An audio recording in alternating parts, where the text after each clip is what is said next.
Sonamura sporting association মাঠে আজ অনুষ্ঠিত হলো সোনামুড়া মহকুমা ভিত্তিক স্পোর্টস ট্যালেন্ট সার্চ প্রোগ্রাম। মহকুমার 4টি ব্লক, একটি পুর পরিষদ এবং একটি নগর পঞ্চায়েতের অনূর্ধ্ব 10 এবং অনূর্ধ্ব 14 বালক বালিকাদের সর্বমোট 8টি ইভেন্টের এই প্রতিযোগিতা যুব বিষয়ক ও ক্রীড়া দপ্তরের উদ্যোগে আয়োজিত মহকুমা ভিত্তিক এই প্রতিযোগিতার সূচনা করেন সিপাহীজলা জেলা পরিষদের সহসভাপতি পিন্টু আইচ। এছাড়া উপস্থিত ছিলেন 4টি ব্লকের পঞ্চায়েত সমিতির চেয়ারপারসন সহ জেলা পরিষদ সদস্যগণ এবং সোনামুড়া মহকুমা পুলিশ আধিকারিক শশীমোহন দেববর্মা প্রমুখ।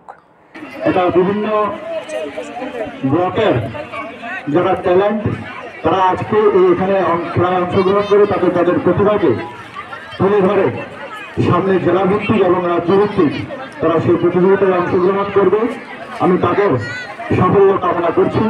আমি আশা রাখছি আজকে যারা এই অনুষ্ঠানে খেলায় অংশগ্রহণ করে জিতে তোমরা আগামী দিনে দেশে এবং রাজ্যের এবং গ্রামের নাম উজ্জ্বল করবে। ব্যুরো রিপোর্ট, খবর ত্রিপুরা।